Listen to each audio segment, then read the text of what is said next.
Hello, everyone.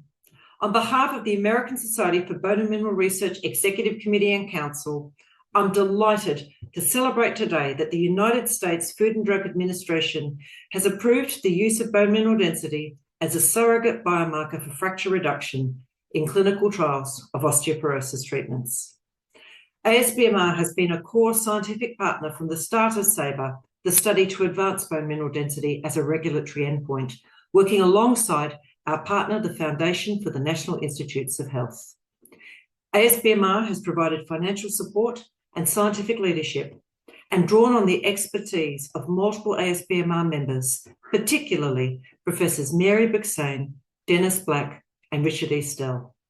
To me, this news represents the synergy of what we can accomplish together through cooperation. Please continue watching to hear directly from Mary and Dennis on how this work came to be and the impact it will have worldwide on the lives of people affected with osteoporosis. Hi, I'm Mary Buxane. I'm professor of orthopedic surgery at Harvard Medical School, and I'm a co-principal investigator on the SABRE project. Hi, and I'm Dennis Black. I'm a professor of epidemiology and biostatistics at UC San Francisco. I've been working in this field of osteoporosis for my whole career, 40 years now. And you're the co-principal investigator. And I'm the co-principal investigator. Yeah, there are a lot of obstacles to developing new treatments for osteoporosis. One of the major obstacles is that the trials that are required for approval have gotten to be very, very large and long and very expensive. For example, the most recent drug that was developed had trials of about 12,000 people followed for over 2 years. And one of the reasons the trials have to be so large is that they require fractures as the primary or the main endpoint. And so you really need to enroll a lot of people in order to be able to tell whether the new therapy is able to reduce that risk of fracture. Okay, so why did we start this in the first place, Dr. Black? Well, Dr. Buxane, the big problem was that we have a lot of effective treatments available for osteoporosis, but there still are a vast number of women and men at high risk of fracture who are not treated. The reason is, while these treatments are effective, they may have unintended side effects that are very rare, or they're difficult to take. And we believe that now it's a possibility for having much more effective, easier to take medications. So in order to really implement this strategy, what we did is we had to collect data from all the clinical trials that have been done to support the approval of osteoporosis drugs. And in order to do that, we established a public-private partnership with the Foundation for FNIH, in order to acquire all of this data.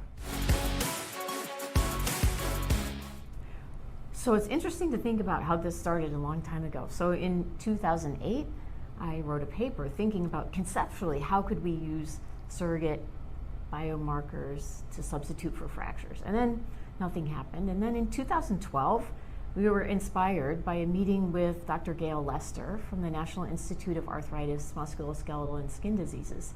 And she encouraged us to go forward in thinking about how we could start this public-private partnership to be able to collect the data that were required to do these analyses. So once we finally were able to collect all these data, we were able to follow some guidance that was established in 2016 by the 21st Century Cures Act, passed by the FDA, in order to accelerate drug development. They had a pathway for approval of surrogate endpoints, such as we were trying to do.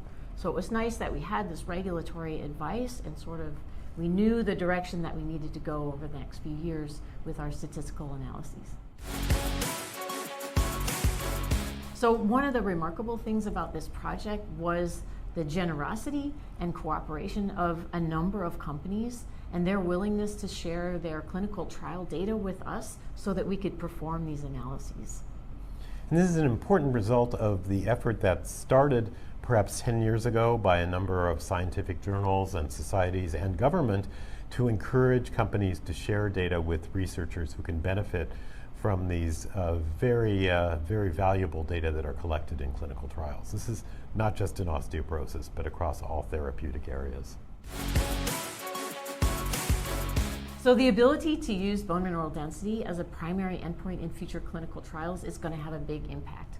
Trials will be able to be conducted with fewer patients, so therefore they'll be more affordable, perhaps quicker, and also be able to get new therapies to patients in a more reasonable time frame. Right, and the advantage of that is for patients and for treating physicians and other health professionals, that there'll be more options for patients that might be more acceptable, and ultimately a lot more people can be treated and we can prevent a lot more of these devastating fractures. Thank you, Mary and Dennis. This positive news is the result of public and private partnerships of many individuals and of companies who are willing to share both published and unpublished data.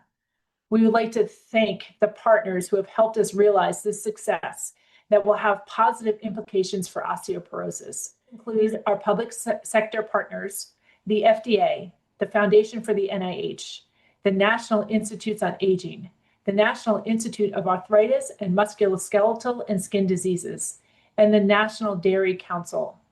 Our private sector partners, Agnovos Healthcare, Actavis, Amgen, Agnesia Biopharmaceuticals, Bayer, Daiichi Sankyo, Eli Lilly, Entero Bio, GlaxoSmithKline, Merck Sharp and Dohme, Novartis, Pfizer, Radius, Roche, Serminox Pharmaceuticals, and UCB.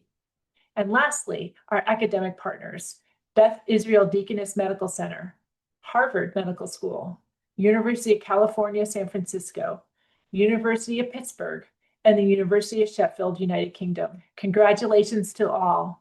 This is great news for the new year, and especially for patients, clinicians, and researchers everywhere.